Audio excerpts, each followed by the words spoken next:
যারা সাইদি সাহেবের সাথে বেয়াদবি করেছে একটাও বাঁচে নেই। উনি এক বছরও সময় দেননি।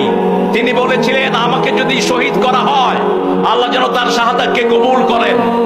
ওই শাহাদাতের রক্ত এমন ভাবে তাদেরকে পুড়ে ছাই করে দিবে, দুনিয়াতে দাঁড়ানোর কোনো ক্ষমতা তারা পাবে না।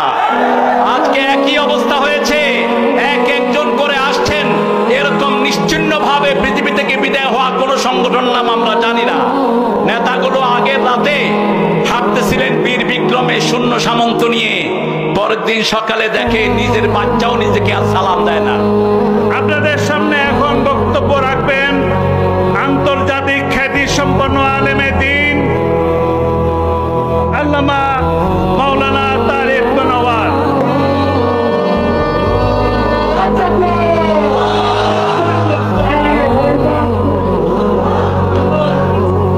আসসালামু আলাইকুম ওয়া রাহমাতুল্লাহি ওয়া বারাকাতুহু। আলহামদুলিল্লাহ সালাতু ওয়াসসালামু আলা রাসূলিল্লাহ ওয়া বা'দ। ফাআউযু বিল্লাহি মিনাশ শাইতানির রাজীম। বিসমিল্লাহির রহমানির রহিম। ইয়া আইয়ুহাল্লাযীনা আমানুত্তাকুল্লাহ ওয়া কুনু মা'আস সাদিকিন। وقال رسول صلى الله عليه وسلم اتقوا فراسة المؤمن فإنه ينظر بنور الله أو كما قال عليه الصلاة والسلام। আল্লামা সাঈদী গফরাহুল্লাহ ফাউন্ডেশনের উদ্যোগে আজকের এই শ্রেষ্ঠ মাহফিলে সম্মানিত সভাপতি, সম্মানিত প্রধান অতিথি, আমার ছাত্র জীবনের দায়িত্বশীল আমাদের প্রিয় হেলাল ভাই, আমার দায়িত্বশীল প্রিয় রাজি ভাই, আমরা যারা এখানে হাজির হয়েছে ওলামা হযরত এবং আমার প্রিয় এই পিরোজপুর যাদেরকে রাসূল প্রিয় সাঈদী হৃদয় থেকে বেশি করে ভালোবাসতেন, আল্লাহ যেন তিনার সাথেই আমাদেরকে জান্নাতুল ফেরদৌসে থাকার তৌফিক দান করেন।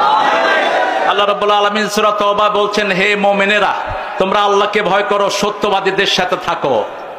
সত্যবাদী ইসলাম আছে যেখানে সত্য আছে, যেখানে ইসলাম আছে যেখানে সত্য আছে সেখানে, কোরআন আছে যেখানে সত্য আছে সেখানে। যারা কোরআনের আন্দোলন করে না এরা মিথ্যায় পর্যবসিত হয়েছে, ইতিহাসের রাস্তা করে নিক্ষিপ্ত হয়েছে হাসিনার মতো বেয়াদব। যারা সাইদি সাহেবের সাথে বেয়াদবি করেছে একটাও বাঁচে নেই। উনি এক বছরও সময় দেননি।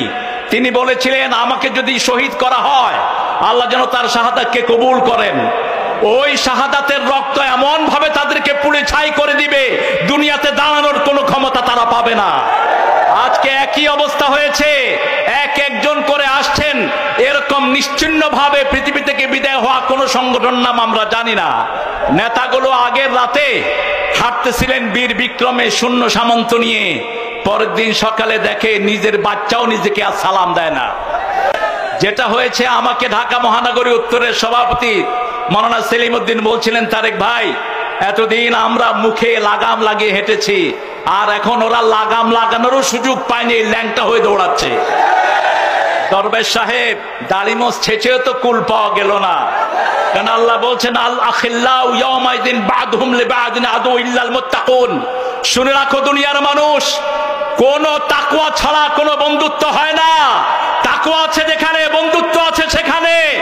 এক একজন মুত্তাকি আরেকজনের জন্য ঢাল হয়ে যায়, কিন্তু কোন হারামখোর ঢাল হতে পারে না। আইনমন্ত্রী যখন ধরে নেয় পুলিশ চিনে নাই, বসে আছে দরবেশ, কারণ দরবেশের দাড়িও নাই, মোছও। চুল কি হয়েছে? চুল জুতার কালি দিয়ে কালো করে দেওয়া হয়েছে।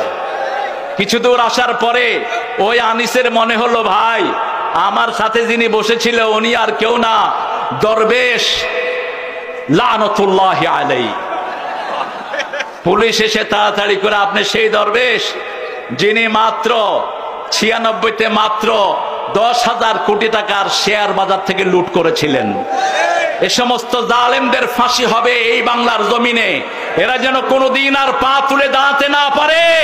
আল্লাহর হাবিব বলছেন ইত্তাকু ফিরাসাতাল মুমিন, মুমিনের দূরদর্শিতা থেকে বাঁচো। তারা আল্লাহ নূর দিয়ে সামনে দেখে, একটা কথাও এদিক সেদিক হয়নি।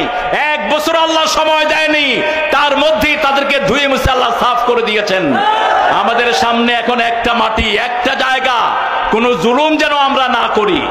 আমার শুক্রাঞ্জল বালির মতো প্রত্যেকজন হিন্দু ভাই আমাদের কাছে আমানত, প্রত্যেকটি বিধর্মী ভাইরা আমাদের কাছে আমানত। ইসলামী আন্দোলন সেই নজির দেখিয়েছে, জামাত ইসলামীর আমির ঘোষণা করেছে হিন্দুদের মন্দির, হিন্দুদের সব কিছু পাহারা দিবে জামাত শিবিরের লোকেরা। সেই দৃষ্টান্ত আমরা আমরা স্থাপন করেছি। আগামী দিনে দিন ইসলামের দিন, আগামী দিনে হোক কোরআনের দিন। আল্লাহ আমাদের সবাইকে কোরআনের জন্য কবুল করুক।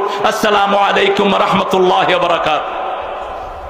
এ পর্যায়ে সংক্ষিপ্ত কথা বলার জন্য অনুরোধ জানাচ্ছি বিশিষ্ট মুফাসসিরে কোরআন জনাব মাওলানা আবু হানিফ নেসারি। আসসালামু আলাইকুম রহমতুল্লাহ। উপস্থিত আল্লামা সাঈদী ফাউন্ডেশনের সম্মানিত সভাপতি, সেক্রেটারি, জামাত ইসলামী বাংলাদেশের সম্মানিত নেতৃবৃন্দ, অন্যান্য নেতৃবৃন্দ, ওলামায়ে কেরাম, সম্মানিত বন্ধুগণ, আপনারা আল্লামা সাঈদী সাহেবের জন্য এখানে হাজির হয়েছেন, কারণ আল্লামা সাঈদী সাহেব তিনি কোরআনের দাওয়াত দিতেন, ঠিক না বেঠিক?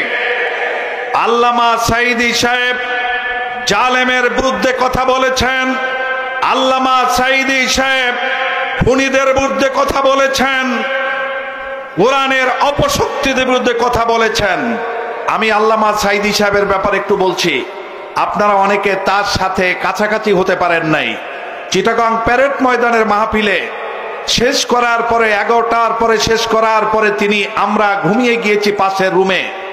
রাত 3টার সময় উঠছি, দেখছি আল্লামা সাঈদী সাহেবের রুমের পাশ থেকে কান্নার শব্দ শোনা যায়। কান লাগাইয়া শুনলাম যে তিনি কাঁদছেন। আল্লামা সাঈদী সাহেবকে কোরআনের কথা বলার কারণে শাহবাগে যারা গণমঞ্চ তৈরি করেছিল ওদের ফাঁসি এই জমিনে দিতে হবে, ঠিক না?